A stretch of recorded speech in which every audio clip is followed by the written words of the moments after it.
मेरे अजीज दोस्त, यदि आप LIC की पॉलिसी लिए हैं या फिर भविष्य में LIC की पॉलिसी लेने के विषय में विचार कर रहे हैं तो फिर आपको नॉमिनी के विषय में जानकारी होना बहुत जरूरी है। नॉमिनी किसे कहते हैं और आप भारतीय जीवन बीमा निगम की पॉलिसी में किस व्यक्ति को नॉमिनी बना सकते हैं, यह दोनों ही जानकारी आपको होना ही चाहिए। दोस्तों, बीमा धारक की मृत्यु होने के बाद बीमे का पैसा जिस व्यक्ति को मिलेगा उस व्यक्ति को उस पॉलिसी का नॉमिनी कहा जाता है। LIC की पॉलिसी लेते समय ही बीमा धारक को नॉमिनी बनाना होता है। अब बात यह उठती है कि आप नॉमिनी किसे बना सकते हैं। तो आप अपने जीवन साथी को अपना नॉमिनी बना सकते हैं। आप अपने माता पिता को या फिर आप अपने बच्चों को अपने पॉलिसी में नॉमिनी नियुक्त कर सकते हैं। भारतीय जीवन बीमा निगम अपने ग्राहकों को यह अधिकार देता है कि बीमा धारक जब चाहे अपने पॉलिसी में नॉमिनी को बदल सकता है। दोस्तों, नॉमिनी का क्या महत्व होता है और नॉमिनी की वजह से क्या समस्याएं हो सकती हैं, इसको मैं एक उदाहरण के साथ आपके सामने रखना चाहता हूं।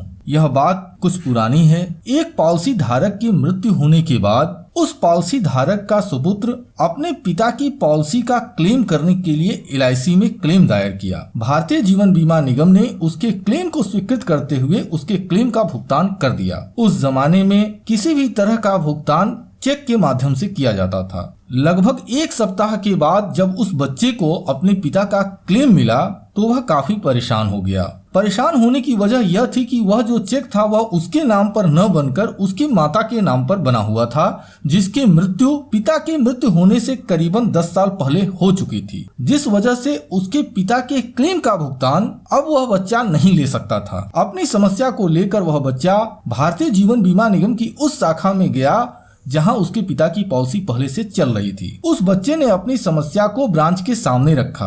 अब ब्रांच के पास यह अधिकार नहीं होता है कि बिना किसी सबूत के, बिना किसी आदेश के नॉमिनी को मिलने वाला चेक दूसरे के नाम पर हस्तांतरित कर दे। अब उस बच्चे को यह प्रूफ करना था कि वह अपने पिता का लीगल वारिस है। आप समझ सकते हैं यह एक सामान्य मनुष्य के लिए कितना कठिन कार्य है। उस बच्चे को काफी लंबे समय तक कोर्ट के चक्कर लगाने पड़े। दोस्तों, फील्ड में बहुत सारे ऐसे लोग हैं जिन्होंने एक बार जब पॉलिसी में नॉमिनी नियुक्त कर दिया उसके बाद वह अपने पॉलिसी बॉन्ड पर ध्यान भी नहीं देते। अक्सर ऐसा देखा जाता है कि नॉमिनी की मृत्यु हो जाने के बाद भी बीमा धारक अपने पॉलिसी में नॉमिनी को चेंज नहीं कराता है, जिसकी वजह से भविष्य में नॉमिनी को काफी समस्याओं का सामना करना पड़ता है। हालांकि आज की डेट में इसमें बहुत सारे परिवर्तन हो चुके हैं, लेकिन फिर भी यदि आपने जीवन बीमा की पॉलिसी ले रखी है और आपको लगता है कि आपकी पॉलिसी में नॉमिनी को चेंज होना जरूरी है तो यह कार्य तत्काल करें। उम्मीद करता हूं कि यह जानकारी आपके लिए उपयोगी रही होगी।